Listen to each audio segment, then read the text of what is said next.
Hey everyone, Tyson here, joined by Ken Woody. Welcome back to another episode of the Inside Look. It is the Oregon bye week. Iowa's next week, but before we get to that, we're going to take a little bit of a look at that Wisconsin game. Ken, were you able to get rid of your snorkel, or how have you been able to dry out since the deluge at Autzen on Saturday? You know, the deal is the press box really isolates you. It never seemed that bad to me.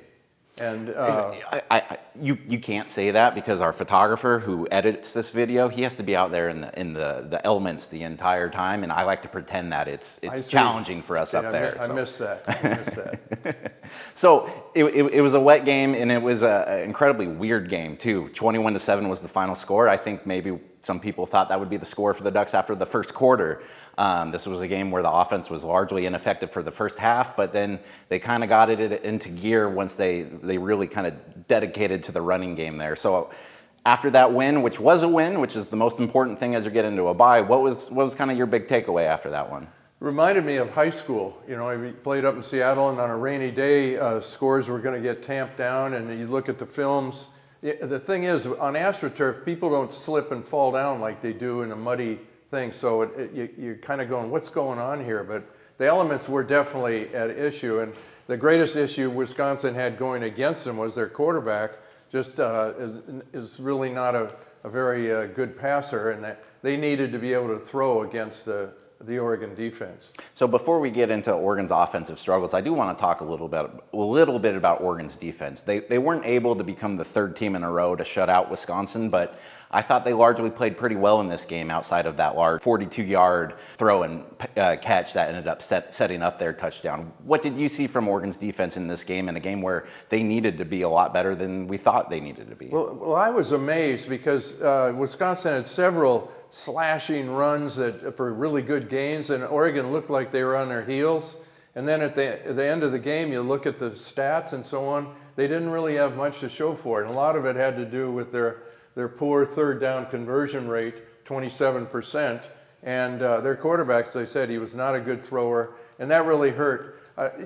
I just didn't think Oregon was that good on defense. Then you look at the stats, and you're going, wow, they held them down, and Wisconsin's got some guys that are good football players. They're tough. So this was a game that was just 7-0 after the first half. Like that's a week after Oregon put up 750 total yards of offense against Rutgers while scoring 56 points.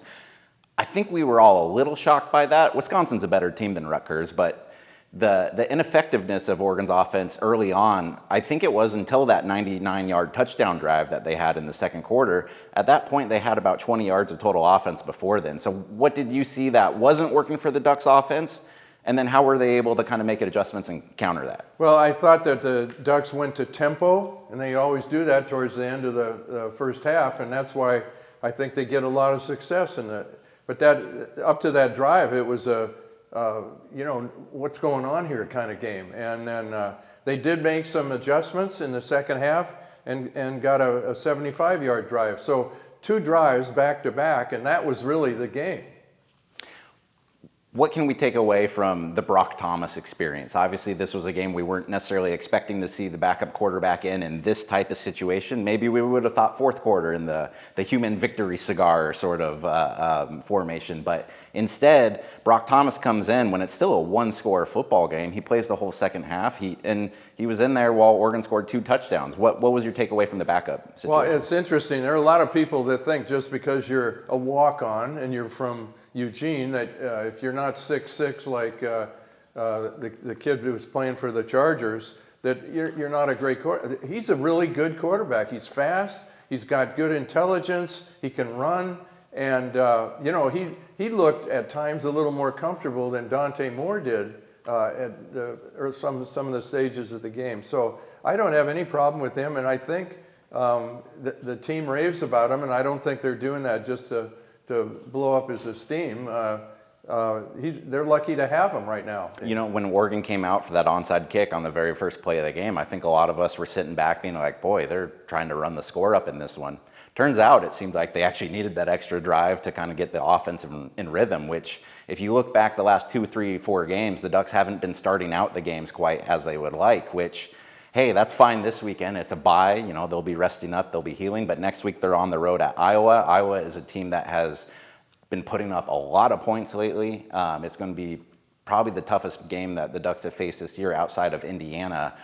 What do you need to see from the Ducks coming out of the bye to give you confidence that they can go into an environment like Iowa and take on the Hawkeyes? I really think they need to get off to a better start. Once they got the onside kick, they kind of went conservative play calling, and they end up getting a turnover on downs and then 3 punts, and you're going, what's going on here? And then they score right before halftime. There's only a minute left to go in the first half when that happened. So I think they got to get off to a better start. So I wanted to close by asking you something somewhat related to that. The Ducks are 7-1. They're still in playoff contention. Everything that they wanted before this season is still technically in play. But I would argue that after 8 games, we're standing here and we still don't quite know exactly what this team is or what the feel is. They've had games where they've had 0 penalties. They went on the road to Penn State and only had 4. But they come home, they struggle in front of the home crowd. That was 9 penalties a game. Do you have a feel for this team yet? Can you sit here and say Oregon's a good team? Are they an average team? Are they a young team? Like, what's your kind of opinion on them? Well, they're better than average, and at times they can be very, very good. And I would say right now, we're not quite sure. What's interesting is the last 4 opponents that they play, perhaps with the exception of Minnesota, those are all teams that have emerged better than what people thought. And the Ducks have the hardest schedule of any team the last 4 games of the season. So it's going to be rough. And, if they end up prevailing, then they're really going to have earned it. So we know that Lanning can get them to work, but you got to execute too. So it's Oregon versus Iowa next Saturday in Iowa City. Bye week this weekend. Ken and I are going to go back to our cryo chambers and reemerge next week, rested and ready to bring you the complete preview.